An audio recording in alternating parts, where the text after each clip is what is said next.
Red Bull te dá asas. Skol, a cerveja que desce redonda. Have a break. Have a Kit Kat.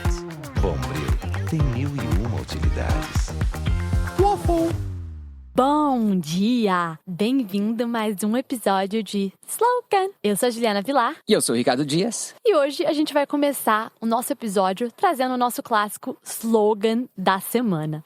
Esse vai ser um pouquinho diferente, tá? Em vez de eu falar, eu vou pedir pra produção soltar. Solta aí, produção.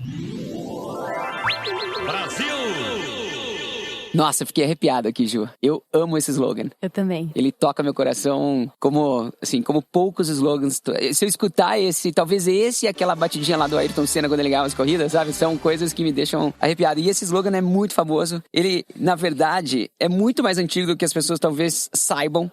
Ele tem uma história longa, origem no final da década de 60, e ele tá carregado de história e emoção, obviamente. Quem criou esse slogan foi um locutor chamado Edmo Zariffi, um cara lá de Nova Friburgo, já falecido, junto com um sonoplasta chamado José Cláudio Barbedo, o famoso Formiga na Rádio Globo, e eles criaram isso lá atrás, na década de 60, para ser mais preciso, em 68, e tem acompanhado a gente desde então, inclusive em algumas Copas do Mundo que a gente ganhou nos últimos anos, e é realmente histórico. Muito legal esse slogan, ótima ideia, adorei.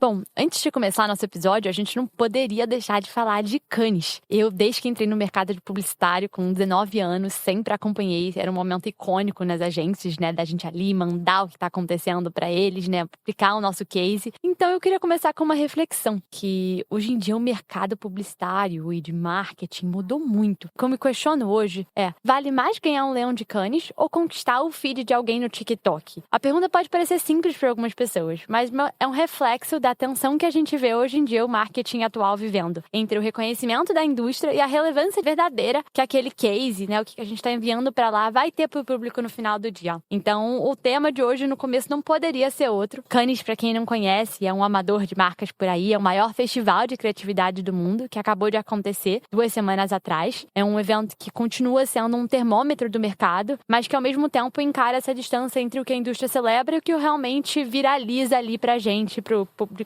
final. Brasil, Zil! Adorei, gostei. Muito bom. Então, o que eu entendo hoje em dia é que o mercado está cada vez mais obcecado por campanhas que viralizam, por métricas de atenção, por resultados imediatos. Enquanto isso, muitos CMOs ainda operam com uma lógica que celebra aplausos internos, esquecendo que o objetivo não é convencer jurado no fim do dia, né? É convencer a gente, porque é a gente que tem que comprar aquele produto. Então, hoje a gente não espera, a gente rola, a gente pula, a gente silencia, né, aquela coisa que a gente está vendo. Então, o que vale a pena no final do dia? A sua marca quer ganhar um troféu na plateia ou ela quer ser lembrada no próximo scroll? Então, eu vejo que o Cannes é incrível, vai continuar provavelmente ditando muito o que a gente vê aí no mercado, mas a gente tem um desafio que é que no final do dia talvez não seja sobre fazer uma big campaign, mas transformar seu produto em um hábito. Então, trazer de repente pequenas campanhas, repetição, ritual, porque quem entra na rotina no fim vai ganhar o jogo. E como que Cannes vai reconhecer isso daqui pra frente para poder se resignificar nesse novo mercado? Fica a dica aí, ó. Uma excelente reflexão pra gente começar mais um slogan, mais uma semana. Não poderia ser mais apropriado esse tema. E eu acho que você falou tudo, realmente. Fica a reflexão, escuta novamente o que a Ju falou, repete isso umas 2, 3 vezes e pensa aí no futuro da publicidade e como é que essas marcas vão poder se aproveitar dessa economia da atenção. Bom, dito isso, Ju, vamos pros hot takes. Let's go! Eu vou trazer o primeiro hot take da semana e eu vou seguir a tua linha, vou falar mais um pouquinho de Cannes, porque na minha opinião, Cannes esse ano, eu fui jurado em 2015, gosto muito do festival, é uma semana realmente incrível, recomendo para todo mundo que vá, porque é muito mais do que prêmio, é networking, é uma hora para você poder vender o teu produto, o teu serviço, é uma hora para você conhecer pessoas novas, é uma hora para você tomar muito vinho rosé, enfim, dito isso, eu vou falar sobre algo que aconteceu esse ano que na minha opinião já sinaliza uma grande mudança e eu vejo isso com bons olhos, que é a economia dos criadores. Esse protagonismo, na minha opinião, esse ano trocou de roupa. Os creators literalmente tomaram o palé que eles chamam ali, que é aquela rua principal de Cannes, e todo mundo percebeu. E eu queria falar não só dos creators, mas também das marcas, porque o TikTok virou estúdio, a L'Oréal virou publisher, o Hotel Carlton, que é um hotel famosíssimo, super caro, só quem tem muito dinheiro fica lá durante Cannes. A grande maioria das pessoas que estão nos escutando provavelmente nunca ficaram lá no Carlton. Eu nunca fiquei no Carlton. Enfim, também virou palco para criador. E eu sinto que virou meio que, sabe, tá ligado? tornou-se o Coachella de creators.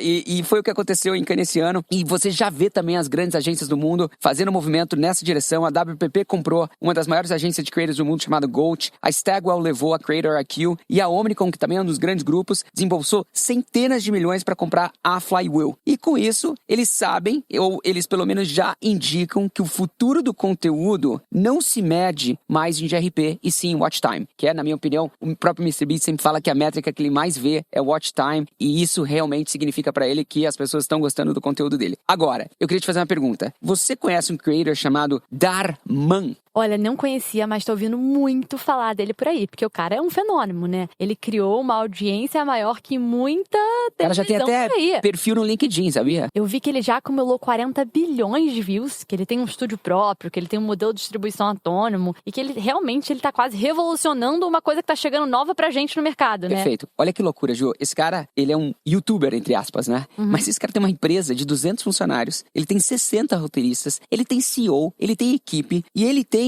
além do estúdio próprio, a própria distribuição. Ele tem o próprio canal. E uma audiência muito fiel, são mais de 25 milhões de subscribers no canal dele. E aí, enquanto a gente tá falando de Cannes, né? Você tava lá vendo um monte de agência e marca brigando por prêmio, e ele já tem o que mais importa, que é atenção, escala e mais lucro, porque o cara faz dinheiro com esse conteúdo que ele tem lá. E ele foi pra lá pra fazer o quê? Pra conhecer marca, pra conhecer pessoas que possam fazer parte desse ecossistema dele. Por isso que eu falo que Cannes mudou, porque agora os criadores de conteúdo, os famosos creators, eles estão lá participando e não mais só como influencer, não mais só fazendo uma ação.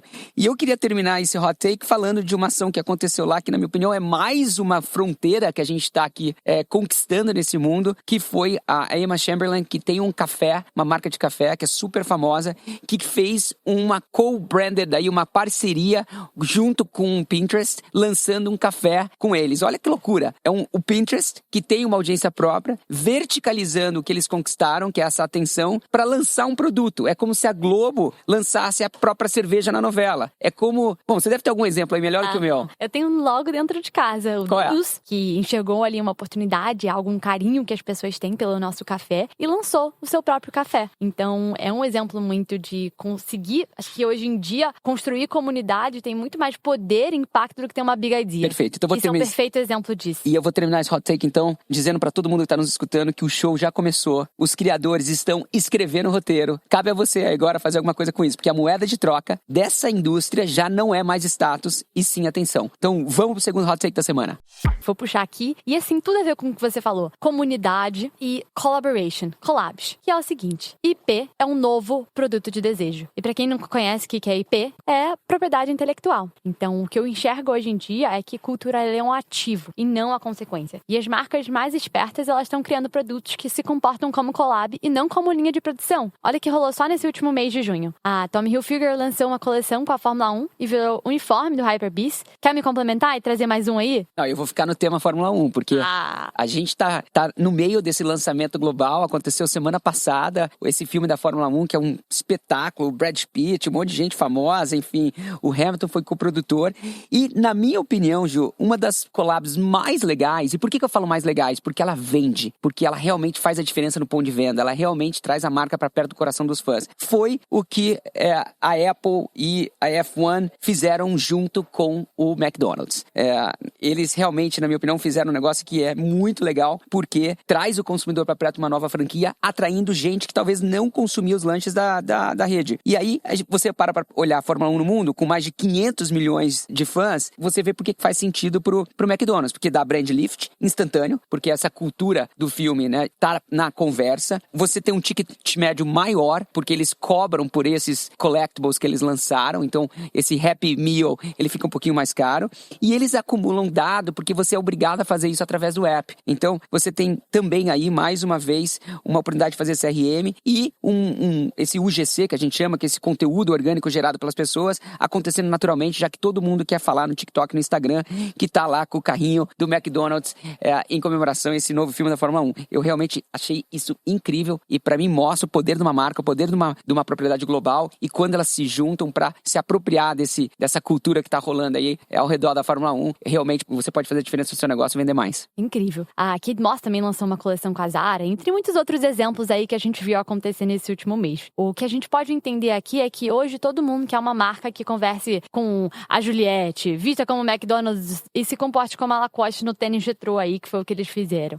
O IP, ele virou de fato um novo marketing. Então, um produto que gera meme, que ganha videoanálise, que vai parar no moodboard do Pinterest, que você vai querer guardar a embalagem de tão legal que é aquilo. É a lógica da cultura como colateral. E quem entendeu isso criou o pipeline. Domino's lançou o jogo em Roblox, a Lacoste reviveu o tênis retrô com creators, e a Adidas assinou collab pra UGO. Tudo isso não vem de só um item. Vem de momento, vem de tribo, vem de aesthetic. Então, hoje, as pessoas, elas não querem só consumir. Elas querem pertencer. E a collab, ela é o drive-thru, vamos dizer, mais rápido pra chegar lá. Adorei. Adorei. O drive-thru mais rápido pra chegar lá. Fica a dica pras marcas aí. Qual vai ser o seu drive-thru de 2025? E mais, como é que você pode se apropriar dessas conversas que estão rolando no mundo pra vender mais? Bom, Ju, inspirada por você, o terceiro hot take da semana, na verdade, eu não vou falar, eu quero que a gente coloque aí. Vamos mandar, produtor, mandar. Ballerina cappuccina. Ju, você sabia o que era bailarina cappuccina? Eu não sabia. Eu não acredito. Não conhecia. Você tá ficando velha. E olha a tia da Suquita chegando aí.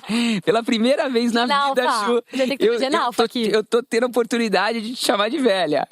A tia da Suquita, pronto, fechou. Agora a gente tem que estar com a dupla perfeita aqui. Eu não acredito que você não... Eu sei porque eu tenho 2 filhas em casa e elas repetem isso com frequência. Mas eu vou te explicar, então. A bailarina cappuccina é uma invenção, tá? Ela, na verdade, foi derivada da palavra... Qual foi a palavra do ano de 24? Brain rot. Brain rot. Foi? É isso aí. Caramba. Olha só. E eu achei que você tinha esquecido, mas realmente, brain rot é uma palavra que tá na moda agora. E a bailarina cappuccina, na verdade, foi criada em cima desse conceito, é o Italian brain rot. E no final, o que ela representa é basicamente um delírio dessa geração Z, porque ela mistura um monte de coisa criada por inteligência artificial, uma estética completamente diferente do que a gente estava acostumada, e ela distorce, ela remixa, ela multiplica muito esse mundo aspiracional que a gente vive nas redes sociais. E é um personagem que entrou no cotidiano, principalmente da galerinha mais jovem, e tomou vida própria. E hoje, se você for aí no TikTok, a gente vai deixar uns links aí, mas se você for no TikTok, por exemplo, você vai ver um monte de coisa diferente e que mais uma vez prova o que a gente já vem falando aqui, que a moeda é a atenção, mas o que eu percebi aqui, Ju, que não basta mais ter o storytelling. Você também precisa ter personagem. Falando de IP, isso aqui, a bailarina é um personagem, é um IP. E essa é a nova estética do desejo. Ela não é mais necessariamente realista, ela é memorável. Perfeito. Agora você falando, eu até lembrei, tem uma música com ela, não tem um remix? Porque o TikTok... Tem um monte. Parece que virou quase uma tendência, né? Você pegar uma frase icônica, você botar num remix, e aí vira uma coisa. Tipo igual aquela do 6ix5ine, que virou um remix com David Guetta e viralizou uma música. Então... Incrível. Mas, mais uma vez, olha só. Você tá falando de algo que toda marca agora vai poder ter, que é um personagem. Sim. Eu realmente tô muito, muito otimista com a utilização de AI para criação de personagem para as marcas. Você pega a bailarina cappuccina, você pega qualquer marca. A gente já tem exemplos aqui no Brasil, como a própria Magalu já fez isso, os avatares, etc e tal. Mas agora a gente vai poder levar isso para uma nova escala. Olha só que loucura. A marca vai poder ter personagens. Além de personagens, ela vai poder construir storytelling, tudo com AI. Então, isso vai mudar o jogo, na minha opinião. E não só personagens, mas acredito que sons, músicas próprias, né? Que vai ajudar a criar uma narrativa muito maior do que só aquela visão. Construir através dos outros sentidos algo para sua marca. Não, Ju, peraí. Falando de música, você trouxe aqui um ponto que eu realmente acho que vai ser também revolucionado por inteligência artificial, e eu vou te provar que isso já tá acontecendo. Você conhece um canal do YouTube chamado Masters of Prophecy? Acho que hoje em dia não tem como não conhecer, né? Olha só, então esse canal que já tá com mais de 30 milhões de assinantes é um fenômeno no YouTube, tá? Porque esses dias eu tava falando sobre esse canal e eu falei, isso aqui não é um canal, isso aqui é um presságio. Por quê? Porque com pouco tempo no ar, não só eles têm mais de 30 milhões de assinantes, de inscritos ali, eles já têm mais de 200 milhões de visualizações. E é uma maluquice, porque é um conteúdo que parece sair de um filme blockbuster, mas ele representa a alma, talvez, do espírito das conversas dessas novas gerações hoje. E esse conteúdo é todo feito com AI. Não só as imagens, como a música. E você vai entrar no canal, a gente vai deixar o link aí, e vocês vão ver que não tem nada demais. Mas as pessoas gostam, por quê? Porque a moeda é atenção. Então, se tá atraindo atenção, alguma coisa eles estão fazendo certo. E aqui fica a dica. A AI não vai substituir os criadores. Na minha opinião, e sim vai empoderar os visionários. Porque alguém foi lá e criou esse negócio. E quem entender isso primeiro vai sair na frente. Bom, Ju, então deixa eu terminar essa parte aqui do Masters of Prophecy prophecy, com uma profecia, ok? O futuro do entretenimento não é real. Ele pode ser sintético, escalável e emocionalmente irresistível. Bem-vindo à era dos profetas algorítmicos.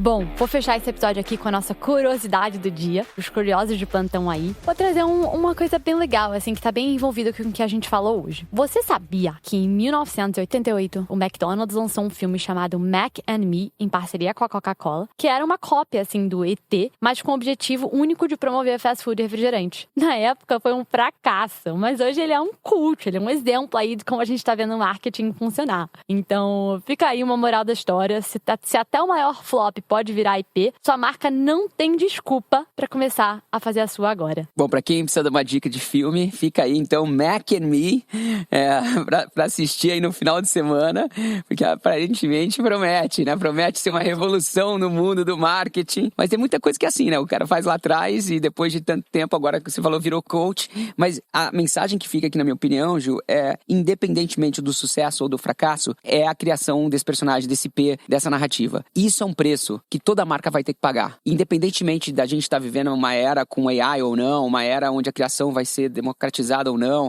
eu acredito que vai ser sim muito mais meritocrático daqui pra frente, mas nada disso vai vir sem fracasso. Então o convite que eu faço para todo mundo que está experimentando algum tipo de inovação no marketing, você vai ter que fracassar. E na verdade o fracasso, até um certo ponto, é um bom sinal que você está tentando, você está arriscando. Então não pare, não desista, porque nada disso vai vir sem fracasso.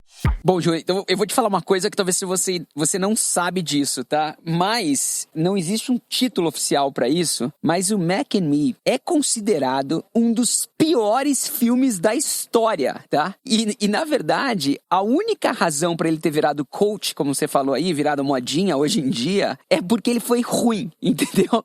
Mas eu aplaudo a coragem de uma marca como McDonald's e Coca-Cola em terem tentado entrar na conversa, porque ali no começo da década de 80, em 82 para ser mais preciso, foi lançado o ET, o Extraterrestre, que é o primeiro filme que eu assisti na minha vida. É o filme que mais me marcou na minha vida. Eu tinha 4 anos, esse filme, eu tenho um ET tamanho real, ou real em teoria, né, na minha casa, pra você ter uma ideia. Eu tenho uma almofada de ET. Esse foi o primeiro personagem que marcou minha vida. E a gente tá falando de personagens hoje, olha só que loucura. O ET não é real, certo? Ele foi criado por Hollywood. Uma marca pode criar personagens tão icônicos quanto o ET. E por isso que eu aplaudo, depois de alguns anos, marcas como McDonald's e Coca-Cola terem tentado isso e terem gastado milhões de dólares. O filme, pra você ter uma ideia, custou 13 milhões de dólares na época. Não arrecadou quase nada, mas é uma belíssima, na verdade, uma belíssima inspiração, na minha opinião, para que mais marcas tentem recriar isso, e eu acho que daqui pra frente vai ser possível. Concorda? Concordo super. E eu vejo que essa era a forma como eles faziam,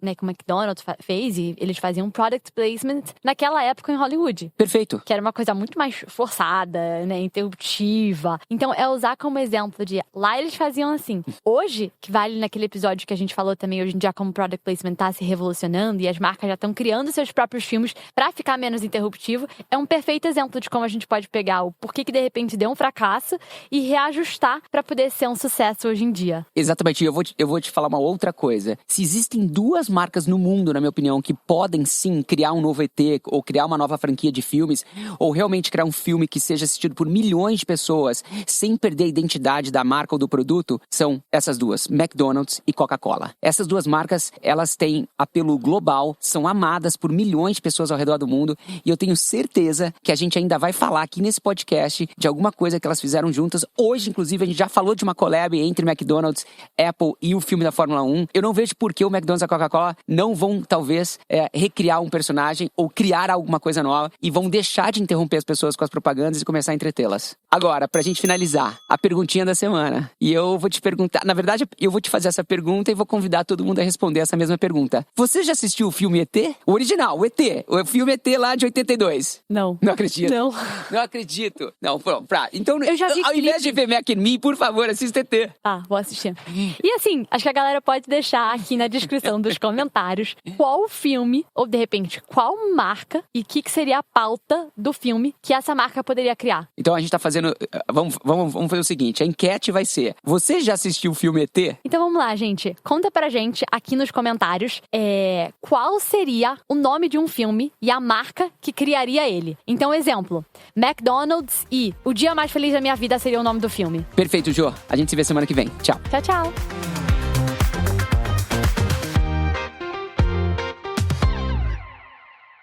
Esse programa foi produzido por Waffle.